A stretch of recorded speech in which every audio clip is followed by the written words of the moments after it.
নমস্কাৰ বন্ধুসকল, পুনৰ স্বাগতম জনাইছোঁ মোৰ ইউটিউব চেনেলটোলৈ। আৰু মই আপোনালোকৰ বাবে আজি লৈ আহিছোঁ এটা এনেকুৱা বিষয় যিটোৰ বিষয়ে আমি সকলোৱে জনা উচিত। আমি পুৰুষ বা মহিলা হোৱাৰ আগত আমাৰ প্ৰথম পৰিচয় হ'ল আমি মানুহ। সেয়ে আমি আমাৰ নিজৰ মাজৰ পৰা সকলো ভেদাভেদ দূৰ কৰাটো দৰকাৰ।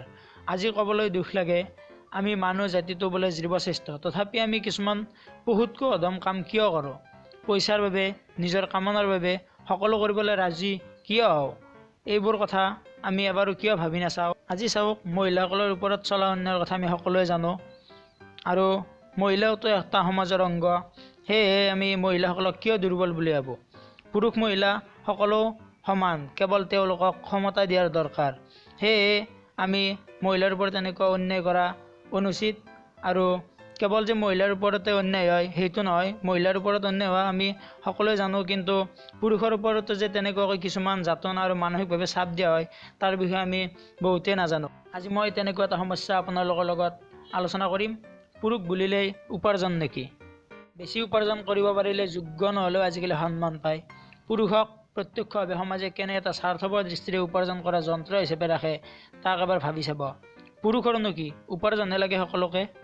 পুৰুষগৰাকী অসৎ, দস্যু, দানৱ নে কি সেইবোৰ কাৰো একো গুৰুত্ব নাই, কেৱল মাত্ৰ বেছি উপাৰ্জন কৰা হ'ব লাগে। লাজ লগা সত্য যে অতি চৰিত্ৰবান নিকা ভাৱমূৰ্তিৰ আদৰ্শ পুৰুষ হ'লেও উপাৰ্জন যদি কম হয় সমাজে পাত্তা নিদিয়ে। অতি অসৎ বা অপৰাধ কৰি গোটোৱা সম্পত্তি বুলি জানিও সমাজে উৎসৱ পাৰ্বণত আগস্থান দিয়ে।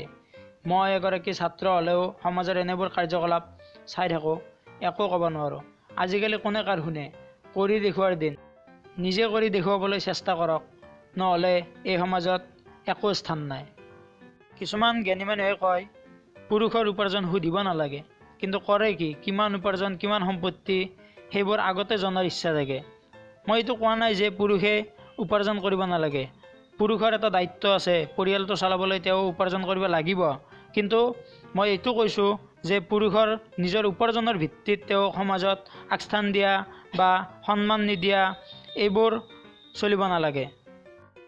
আমি মাজে মাজে কওঁ যে অমুকক চোৱা, ইমান টকা ইনকাম কৰি আছে, তাৰ পৰা আমি কি বুজালোঁ? পুৰুষৰ পৰিচয়ো উপাৰ্জন নাই। শেষত এটাই কথাই কওঁ, যিহেতু সমাজত মানুহ হিচাপে সকলো সমান, সেয়েহে যোগ্য অনুসৰি সুযোগ দিয়াৰ দৰকাৰ। উপাৰ্জনৰ ওপৰত গুৰুত্ব দিব নালাগে। কাৰণ পুৰুষ কোনো উপাৰ্জনকাৰী যন্ত্ৰ নহয় বা কোনো ATM নহয়, তেওঁৰ মাত্ৰ দায়িত্বৰ বাবেহে উপাৰ্জন কৰিব লাগে। যদি আপুনিও সমাজৰ এনেকুৱা সমস্যাবোৰৰ প্ৰতি লক্ষ্য ৰাখে তেনেহ'লে মোৰ ভিডিঅ'টো লাইক কৰিব আৰু মোৰ চেনেলটো ছাবস্ক্ৰাইব কৰি যাতে ভৱিষ্যতেও মই আপোনালোকৰ আগত এনেকুৱা সমস্যাৰ বিষয়ে দাঙি ধৰিব পাৰোঁ তাৰ সুযোগ দিব। ধন্যবাদ।